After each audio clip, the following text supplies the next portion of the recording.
একজন মা মানে বাচ্চা হওয়ার পরে সেই ছোট্ট একটি বাচ্চা সর্বোচ্চ ধরেন একদিন বয়স, সে বয়সে বাচ্চাটিকে সে একটা কাপড়ের ভিতরে বেরিয়ে সেই বাচ্চাটাকে একটা জঙ্গলের ভিতরে ফেলে রাখছে। এটা কি আসলেই সে মার পক্ষে উচিত হয়েছে কিনা, মানে উনি কিভাবে পারলো, যদি এটা যদি একটু বলেন, আপনি পারবেন কিনা এটা যদি একটু বলতেন। না, প্রথমত হচ্ছে আমি এই কাজ কোনোদিন করতে পারবো না। কারণ একজন নারী মা হওয়া কত কষ্ট সেটা একজন মাই জানে। কারণ হাজারো মা হাজারো বাবা আছে যে কি একটা সন্তানের মুখ দেখতেছে না, সন্তান জন্ম দিতে পারতেছে না, ওই মায়েগুলি বুঝে যে সন্তানের মর্মটা কি, সন্তান না পাওয়াটার মর্মটা কি। তো এইটা কোনোদিন আমি কি হাজারো মেয়ে পারবে না এই কাজটা করতে। মা হয়ে বাচ্চাটাকে ফেলে দিল জঙ্গলে, তার উদ্দেশ্যে কি বলতে চান?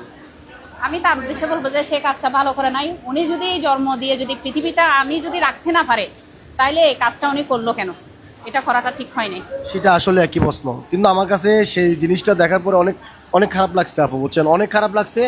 তো এই জন্য আপনাকে যেহেতু পাইলাম, এই জন্য আমি আপনার কাছে প্রশ্নটা করলাম যে একজন একজন মা হয়ে সে বাচ্চাটাকে কিভাবে ফেলে দিতে পারে জঙ্গলের ভিতরে, ঠিক না? এটা তো তো এটা যাই হোক, আপনারা একটু ভিডিওটা শেয়ার করবেন, আর এরকম যারা করেন বা যারা করতে চান, যাদের মাথায় থাকে, তাদের উদ্দেশ্যে যদি কিছু বলতেন। কি বলবো আমি বলবো যে এই কাজটা আপনারা করবেন না। এটা ভালো না, ঠিক না। একটা সন্তান জন্ম দেওয়ার পর এই কাজটা করাটা মোটেও একদম ঠিক হয় না। কারণ যে মাগুলি সন্তান জন্ম দিতে পারতেছে না, ওই মাগুলি জানে যে সন্তান জন্ম দেওয়া পৃথিবীতে আনা কতটা কষ্টকর। একদম অনেক কষ্ট।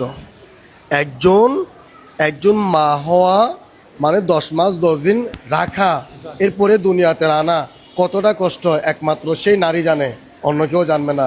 তবে আপনারা নারী হয়ে এই ধরনের কাজগুলো করবেন না। সবাই ভালো থাকবেন, সুস্থ থাকবেন। আল্লাহ হাফেজ। আসসালামু আলাইকুম রহমতুল্লাহ।